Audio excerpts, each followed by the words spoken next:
Y ahora quiero comenzar con el primer tema de nuestra jornada, hoy tendencias y desafíos de la acuicultura en América. Conversaremos hacia dónde marcha la acuicultura en el continente y cuáles son los principales desafíos. Y para ello quiero presentar al relator invitado de esta primera jornada. Él es Alejandro Flores, oficial de Pesca y Acuicultura para América Latina y el Caribe en FAO. Alejandro es ingeniero pesquero del Instituto Tecnológico del Mar de Veracruz, en México. Es maestro en Ciencias en Acuicultura y Administración de Pesquerías en el Instituto de Acuicultura de la Universidad de Stirling, Escocia. Es doctor en Ciencias en Planificación del Desarrollo Acuícola del Instituto de Acuicultura de la misma universidad y con una amplia experiencia en instituciones públicas, nacionales, internacionales y académicas. Bienvenido, Alejandro. Muchas gracias, muy buenos días a todas y todos. ¿Podrían indicarme si ven la pantalla? Ya, correcto. Muchas gracias. Bueno, pues antes de iniciar, quisiera yo felicitar al Club de Innovación Acuícola por esta excelente iniciativa y agradecer la deferencia de su amable invitación. Me han pedido hablar sobre las tendencias y desafíos de la acuicultura en América, que por supuesto es de lo más amplio, de lo más diverso el tema, y he tratado de simplificarlo en los minutos que tenemos en una agenda de 4 puntos básicamente. Primero, una breve mirada a la evolución reciente de la producción pesquero-acuícola en el continente. Directamente después los desafíos del sector acuícola, tanto extrínsecos, aquellos en los cuales no se tiene control ni los gobiernos ni las unidades de producción, y los intrínsecos, aquellos que por el contrario puede uno decidir sobre ellos para cambiar resultados. Y si espero que nos dé tiempo algunas luces y sombras del futuro. Quiero decir que ni son todos los desafíos de ninguna manera, ni son los más importantes para algunas zonas, dada la heterogeneidad y la diversidad de problemas socioculturales, ambientales de nuestro continente. He tratado de colocar comunes denominadores fundamentalmente orientados a la acuicultura de mediano porte y de pequeña escala. Bien, América del Norte, excluyendo a México, que geográficamente aquí pertenece, pero que para FAO es parte de América Latina y el Caribe. Entonces, en Norteamérica, Estados Unidos y Canadá, si tuviéramos que resumir las características de la evolución histórica, podemos ver que hay una estabilidad productiva en los últimos años. En el caso de Estados Unidos, alrededor de 500,000 de toneladas, con una amplia diversidad de especies, y algo importante, sí, con un crecimiento continuo en el valor de las cosechas. En el caso de Canadá, la producción se ha estabilizado en menos de 200,000 toneladas, muy focalizada en la producción de salmónidos. Algo que comparten es que hay una crítica social severa en general en América del Norte. La sociedad es mucho más crítica con respecto a la acuicultura. Entonces hay una imagen social negativa y que puede ser un limitante de la expansión. Como también lo puede ser que el costo de oportunidad del capital de inversión y de operación de unidades de producción acuícola es mucho más favorable en países en vías de desarrollo, por lo cual vemos un incremento en la canalización de inversión norteamericana hacia países de América Latina y de otras regiones del globo. Por otro lado, tenemos que Estados Unidos es uno de los más importantes generadores de conocimiento a través de investigación científica, de desarrollo tecnológico y de su difusión a escala global. Y también, por supuesto, es un mercado global sumamente importante, ya que aún con estos niveles de producción, más del 80% de su consumo interno proviene de importaciones. En América Latina y el Caribe. Bueno, América Latina y el Caribe, aquí quise colocar también en esta gráfica la evolución de la pesca, que es la porción superior, es pesca más acuicultura, la línea superior, la línea amarilla, para evidenciar el tremendo incremento, el crecimiento que tuvo la producción de pesca por captura, alcanzando un máximo de 25 millones de toneladas alrededor del 94, del siglo pasado, 1994. A partir de entonces, la tendencia, como podemos ver, es totalmente decreciente, con una contracción muy importante que ya en 2019, si deducimos y quitamos la contribución de la acuicultura, esa contracción alcanza más del 60%. Hay diversos factores, por supuesto, la sobreexplotación de varias de las pesquerías que constituyen esta estadística y últimamente también factores extrínsecos como cambio climático que han provocado esta situación. En contraste, la acuicultura en el mismo periodo, entre el 95 y el 2019, en un crecimiento acumulado del 300%, alcanzando 3,5 millones de toneladas, que corresponden aproximadamente al 22% del total de la producción pesquero-acuícola regional. Vale la pena señalar que este ritmo de expansión, que supera con mucho cualquier otro crecimiento de otros sectores de los productores de alimentos, ha venido disminuyendo. Esta tasa de expansión, que entre el 99 y el 2009 superaba el 8% anual promedio, bajó a 7% entre el 2009 y el 2014, y en el último lustro ya está en 4,5%. Es decir, esa tasa de expansión viene disminuyendo también de forma significativa. Vemos, por supuesto, unas asimetrías muy importantes entre las subregiones que constituyen, cuando menos administrativamente para FAO, la región de América Latina y el Caribe, América del Sur, Central y el Caribe.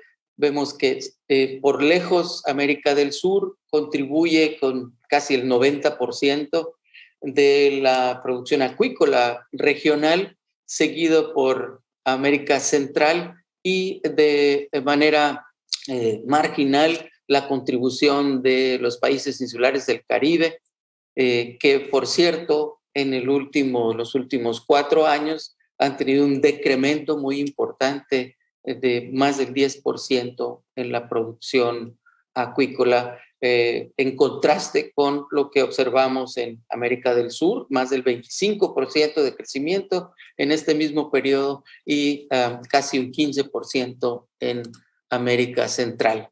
Bueno, los principales países productores, de acuerdo con nuestras estadísticas, sigue siendo por mucho Chile el principal país productor. Lo que llama la atención es este salto importante que ha dado Ecuador en los últimos años, superando a Brasil, que traía una inercia muy importante de crecimiento, seguido por México, Colombia y Perú. Esos son los principales países productores. También es importante señalar que la producción acuícola regional los retos del sector. Aquí voy a compartir unas reflexiones personales a partir de la experiencia. Repito, no son ni los únicos desafíos, ni son los más importantes para todos. Es decir, esto depende de escalas y depende de situación geográfica. Estamos viendo factores extrínsecos asociados al cambio climático y por supuesto, hemos visto desafíos que se presentan, se expresan como una mayor frecuencia e intensidad de floraciones algales nocivas. Lo hemos visto en el sur de Chile, lo hemos visto en Centroamérica, lo hemos visto en el sureste de México, en el Caribe, que afectan directamente la producción acuícola.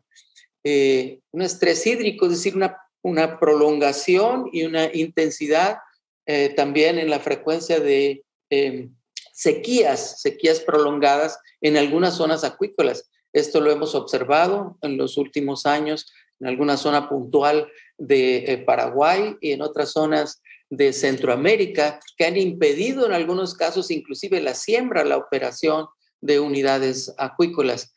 Por supuesto, todos hemos sido testigos del incremento en la frecuencia y la intensidad de fenómenos hidrometeorológicos extremos, huracanes, tormentas, que afectan directamente, y esto es mucho más acentuado a medida que nos acercamos a la zona de interconvergencia tropical, es decir, cerca del Ecuador hacia arriba, en Centroamérica se ven condiciones muy severas de afectación por estos cada vez más frecuentes huracanes. Justamente en México hay inundaciones en América Central y por supuesto en el sureste de Estados Unidos también, en el este de Estados Unidos.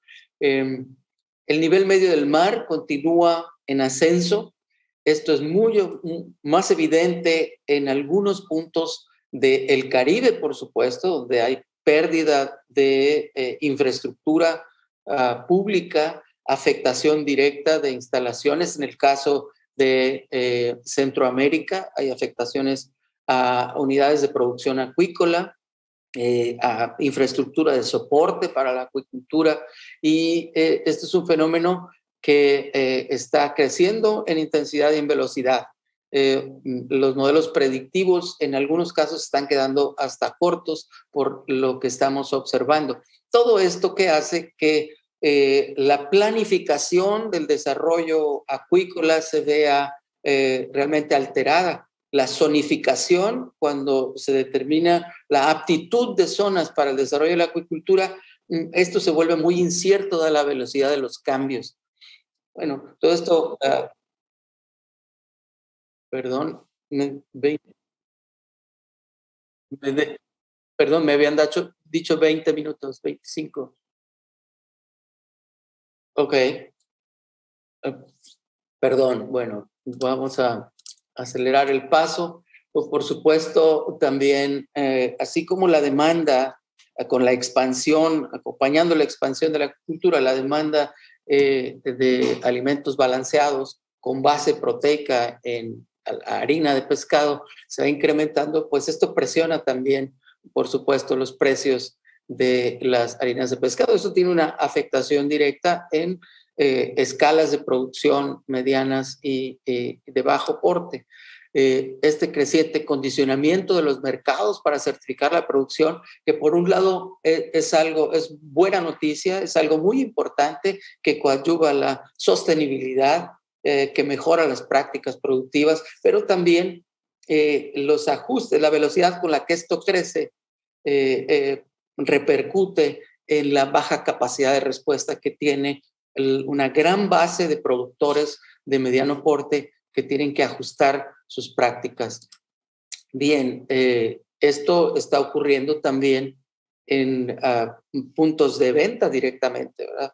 Y así como vemos supermercados que empiezan a poner condiciones para la adquisición y distribución de productos pesqueros, acuícolas, con certificación de sostenibilidad y de inocuidad.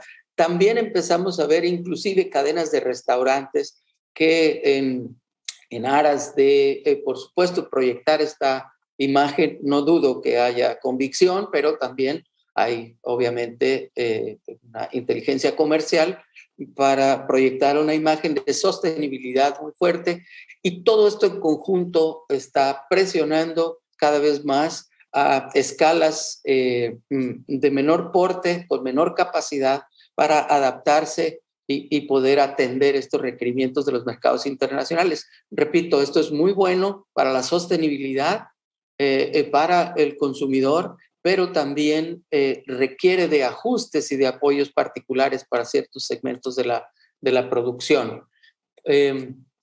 Hay enfermedades emergentes importantes que han causado estragos en los últimos años, ¿verdad? Tanto en la industria del salmón como del el camarón y últimamente de la acuicultura. Si bien hay mejores herramientas científicas y tecnológicas para contender con esto, la mayoría de los países, sobre todo de nuestra región, de América Latina y el Caribe, con economías pequeñas, con una baja capacidad de respuesta, están teniendo dificultades para adaptarse y para inclusive para construir capacidades para contender con este tipo de problemas.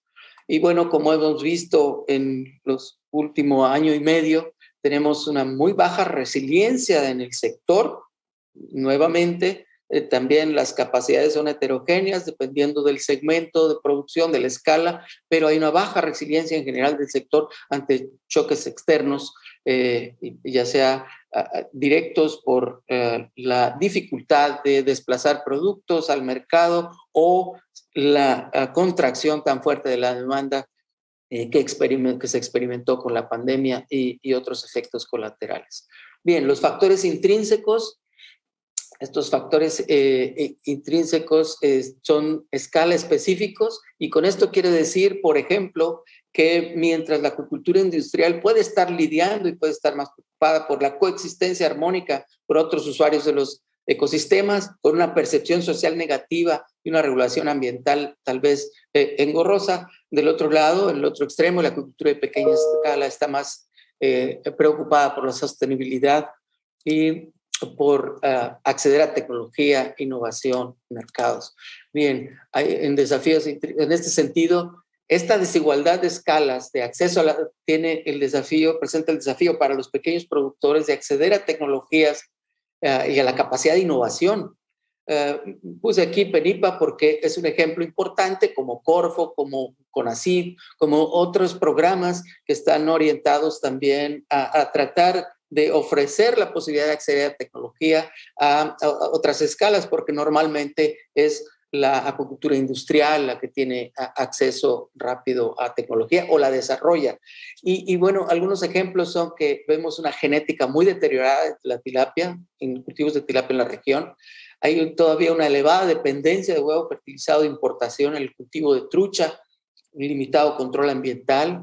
La nutrición es muy limitada para muchos productores por una baja capacidad financiera, dependen de lo que hay, lo que está disponible localmente, y esto pues también tiene que los volúmenes de demandas hacen poco atractivo para firmas de alimentos de calidad para instalarse en un distrito, en una región. Bien, hay una baja profesionalización y todo esto genera baja competitividad y fragilidad económica. Algo importante que hemos observado también, un desafío para la política pública es la concentración de activos productivos.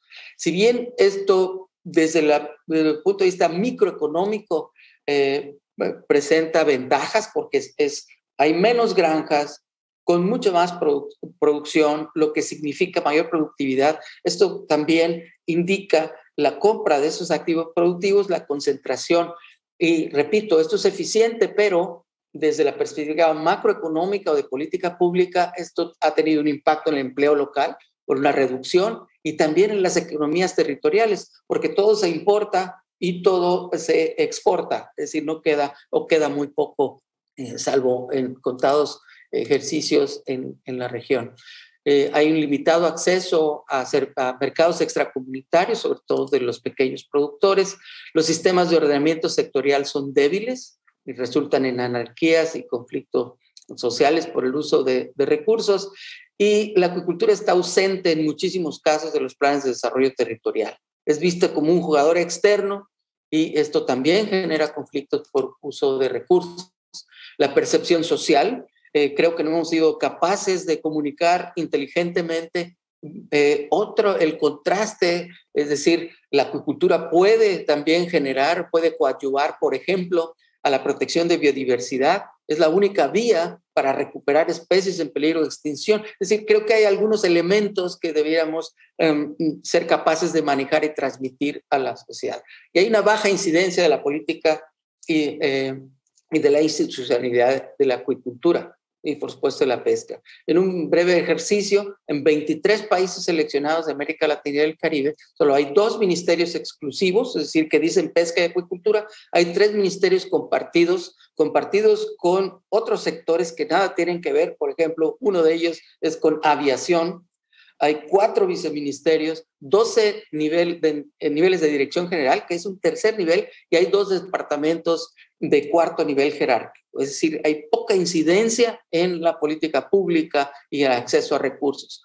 Y aquí hay un ejemplo. En al menos 5 países de la región, el presupuesto anual para pesca y acuicultura es menor a $1 millón, incluyendo salarios. Si esto lo comparamos con el presupuesto de investigación del Sea Grant de la NOAA de Estados Unidos, que anualmente es de $16 millones, nos da una idea justamente de la situación que enfrenta la acuicultura en la región. Bien, brevemente, está agotando el tiempo. Entonces, quisiera yo comentarles sobre algunas luces. Pues gradualmente sí se reconoce en la acuicultura la única solución viable para cerrar la brecha entre oferta y la creciente demanda de alimentos acuáticos. También cada vez más países formulan planes y políticas de desarrollo acuícola. Ese diálogo intersectorial que es fundamental en la gestión acuícola a través de la incorporación del enfoque ecosistémico de la acuicultura está permitiendo abrir vías para la coexistencia armónica de varios sectores. Algunos ejemplos de acuicultura, que esto es muy importante por contrato u otros esquemas, sí demuestran que hay escenarios ganar-ganar en la inclusión del pequeño y mediano productor en las cadenas más grandes.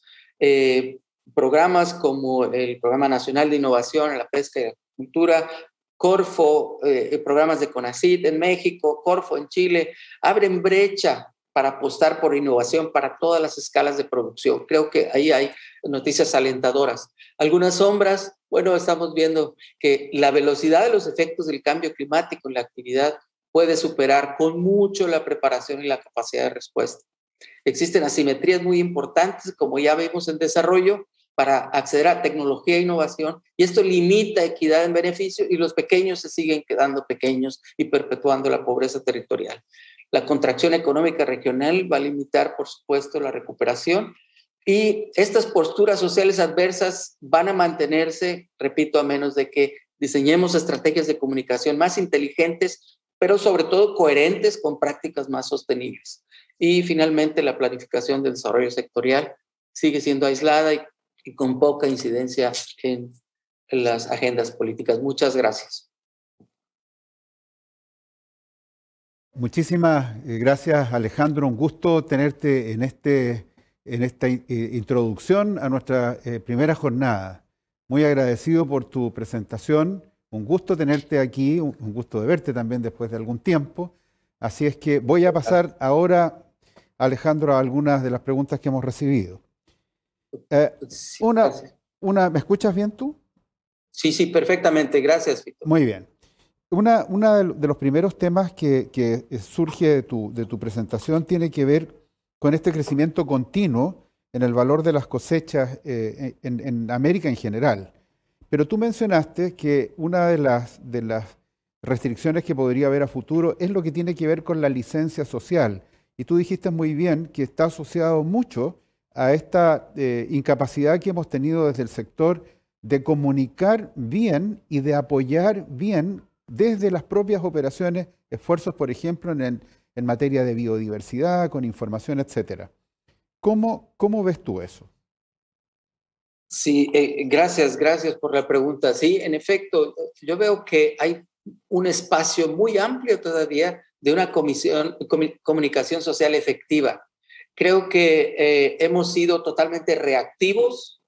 De ninguna manera voy a decir que es gratis, es gratuita la percepción social, porque hemos tenido en el proceso de evolución reciente de la acuicultura, hemos tenido tropiezos, hemos hecho malas cosas, pero yo creo que la industria en general está mucho más preocupada, consciente ambientalmente, socialmente, y hace esfuerzos muy importantes que no son comunicados adecuadamente. Entonces, este espacio de comunicación social yo lo vería para evocar este ejemplo como el que yo puse. Hay varios ejemplos en la región, inclusive, donde la recuperación de especies en peligro de extinción ha sido a través de la acuicultura. Y de eso poco se habla. Y también se habla poco, Alejandro, también se habla poco del apoyo que pueden dar las propias operaciones acuícolas, por ejemplo, en el mar, donde pueden contribuir a avistamientos, a contribuciones a monitoreo, incluso a protección de especies. Hay algunos programas en ese sentido que son favorables, muy favorables. ¿Es así? No, definitivamente, definitivamente. Y yo recuerdo algunas cifras muy interesantes también del desarrollo social territorial en el sur de Chile a partir de la industria del salmón.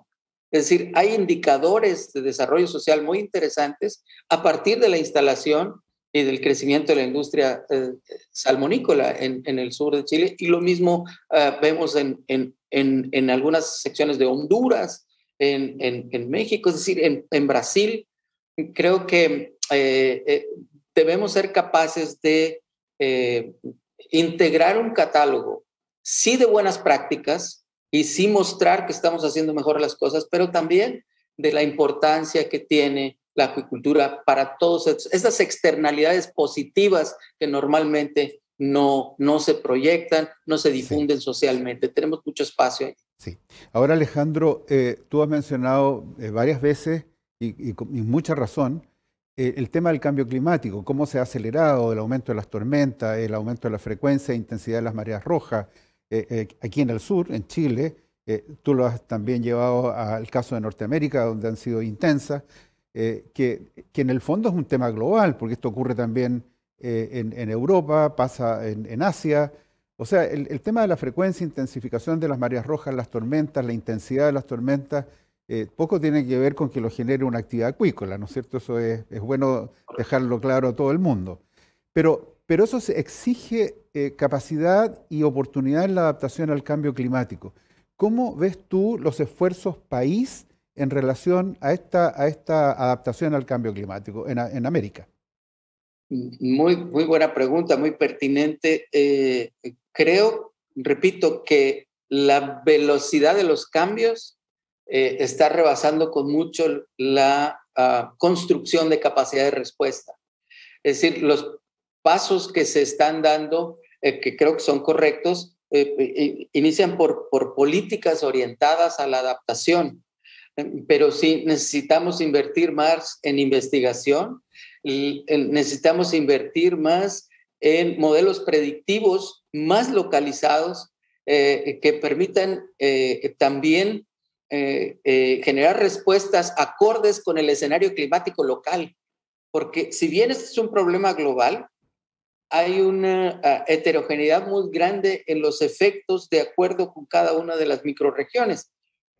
Hay lugares donde los huracanes están arrasando una y otra vez con infraestructura pública y también con infraestructura de acuicultura y de soporte a la acuicultura. Sí. En otros lados, la sequía, ¿no? Es decir, entonces la capacidad de adaptación, creo que vamos lentos todavía. Y creo que es bueno, Alejandro, más inversión. Y creo que es bueno que los países, el caso de Perú, el caso de Chile, que conozco más cercanamente, pero creo que está ocurriendo en otros países de América, están implementando programas de adaptación al cambio climático, lo cual es una buena noticia, y tal vez hay que ir un poco más rápido, introducir innovación, generar nuevos modelos de desarrollo, estimular la investigación, desde luego, pero generar instrumentos finalmente, estar preparado y tener también predicciones de a quién lo va a afectar más fuertemente como recurso acuícola y a quién menos. Pero quiero finalmente, Alejandro, cerrar con un tema que tú tocaste, que yo conozco, me ha tocado participar recientemente en el desarrollo de la política en algunos países de América Latina. Y me parece, Alejandro, que es muy importante esto de la jerarquía que se le otorga y la importancia a la acuicultura en el aparato público. Esto de que comparta con la aviación en algún lado, bueno, será por los drones que se pueden poner sobre los sistemas acuícolas, no tengo idea por qué. En otros ocurren cosas tan especiales como esas, ¿no? ¿Y cómo solucionamos esto, Alejandro? ¿Cómo tú ves que hay un grado mayor de conciencia? Porque los países declaran, los gobiernos, la acuicultura es muy importante para el futuro, es una necesidad. Bueno, es una necesidad, pero no se refleja en la estructura de la organización del gobierno. Sí, tienes toda la razón. Yo creo que estamos acostumbrados a que los países, de acuerdo con sus cuentas públicas, determinen el nivel de importancia de un sector. Es decir, nosotros lo vivimos permanentemente viendo cómo la incidencia política de la agricultura es significativamente mayor y por supuesto están los planes de desarrollo de manera mucho más visible en los países de la región y creo que necesitamos también ser capaces de hacer un lobbying político y comunicar, transmitir adecuadamente a la sociedad y a los gobiernos la importancia social, la importancia inclusive para aprovechar de la mejor manera los recursos naturales. Yo decía, por ejemplo, la planificación del ordenamiento de los territorios para su desarrollo, la acuicultura queda casi siempre de lado y creo que debemos ser capaces de incidir con un mayor acercamiento para mostrar el potencial donde no se ha desarrollado y las evidencias de los beneficios sociales, económicos e inclusive ambientales que puede traer un desarrollo adecuado de la acuicultura. Okay. Tenemos todavía una avenida enorme, por ejemplo, con la multiplicación de unidades de producción de bivalvos, ¿no?